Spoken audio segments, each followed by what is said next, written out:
Good afternoon, ladies and gentlemen. I think we're overshooting time, so what I'll do today, I'll just try to restrict my talk to about 6 minutes only. I belong to the Center for Land Warfare Studies, which is the Indian Army's think tank, and we deal in the realm of ideas. So what I will do is, we don't really, while we deal with technology, I'm not going to talk about technology today. There are too many people who are far, far more qualified than me. But I want to flag certain issues. And some of these issues which I want to flag pertain to what has already happened. And then I'll get on to the Homeland security issues subsequently. But there are three issues which I want to flag first of the proceedings which have taken place so far. Now, in the morning, the Additional Secretary made a statement, that we need to get to those situations by which we can monitor perhaps everybody, and that can assist us in crime prevention. Now, that's an excellent idea. But unfortunately, what happens subsequently is that when you monitor everybody, then you and me are also getting monitored. And then we come to privacy issues. And then we have to look into who's going to monitor the people who are monitoring us.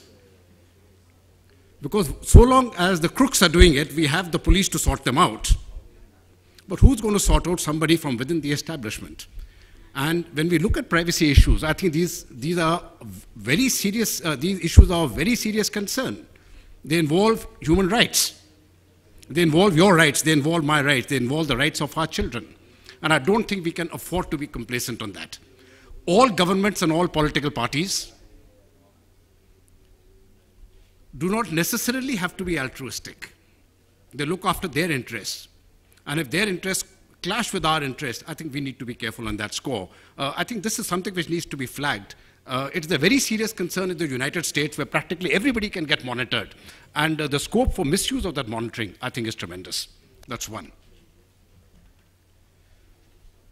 Just before this, Mr. Das spoke on the Mumbai incident. And I totally agree with what he said when he said that there were delays and the people really got their act together within 24 to 48 hours. But I want to flag an issue which is much more important than that. And that points to decision-making apparatuses. Now, leaving aside Mumbai, even before that, we had the hijacking of IC-814. And what happened in that hijacking was that the aircraft was lying at Amritsar. We had ample time to resolve that issue, yet we didn't. Here too, when the attacks took place, a great delay was done. And why did this delay take place? It's because we lacked the decision-making apparatus. And regardless of the brilliant IT and technology which the Indian genius can produce, which most of you people are here, if you lack those decision-making structures at the apex body, those time delays will lead to what happened in IC-814 and the fiascos which took place in Mumbai. So I think the second issue which we need to flag is, after having got our IT Act together, I think we need to ensure that the decision-making decision-making processes are in order. There is a one-point accountability and a one-point system by which something happens, we know who to go to, and then actions can take place. Without those orders, everything else will fail. And the third issue is, which I think needs to be said, is what Mr. Behra very correctly spoke about, the issue of enforcement. Because without enforcement, nothing takes place. And after that, Mr. Garg spoke of the traffic. So I want to juxtapose these two with my personal experiences which take place every day when I drive from Gurgaon to Delhi. And why the systems crumble. Regardless of technology, the systems will continue to crumble because we don't take those small steps. We don't have to look at the big steps. I think we need to look at the small steps. Now, what are these small steps? So when I drive down every day on that expressway and I drive 30 kilometers to my office every day, it's a beautiful expressway, fine.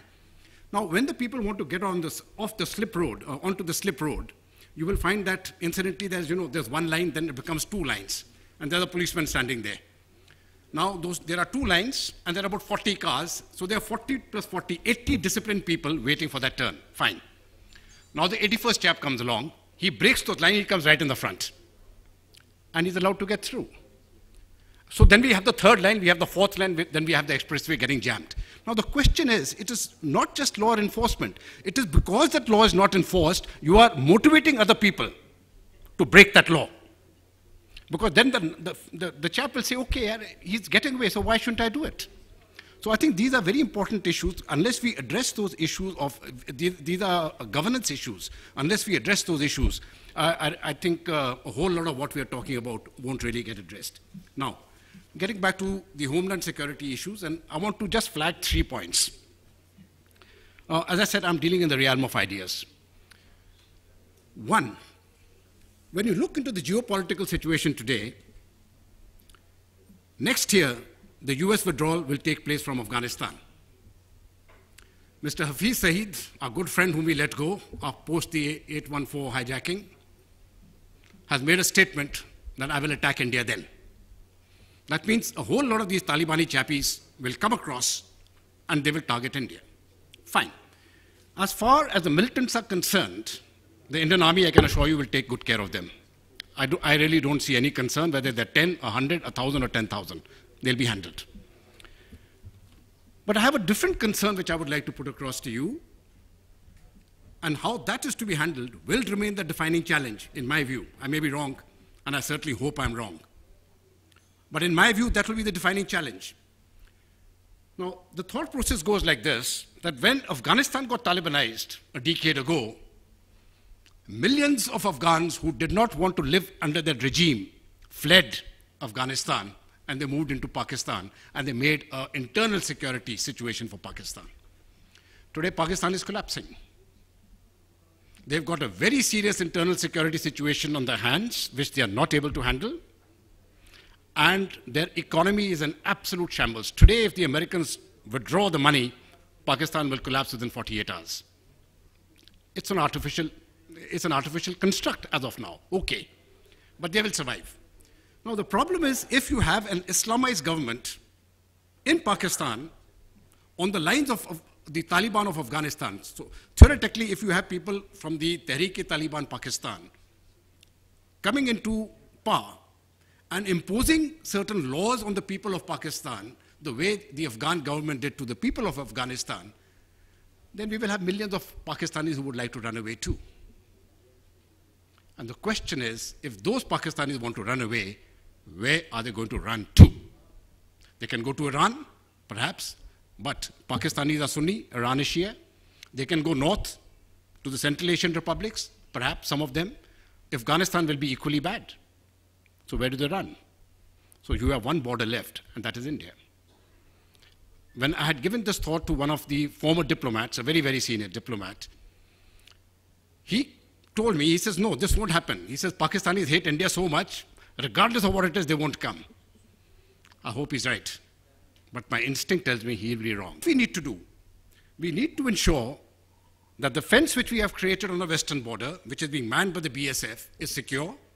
And this is where IT will come in. We need to get that information. Should it happen, what do we do? How do we protect our fence? You will not be able to shoot people if they come in, but the fence is there. Fine. So you need electronics. You need a variety of measures to see that in such a contingency, what happens? Are we in a position to protect it?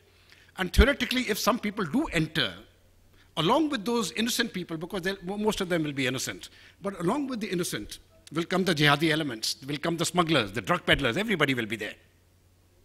So what systems do we need to create to prevent that from happening will be the first defining challenge, which I'm coming when I'm looking ahead, the futuristic thinking.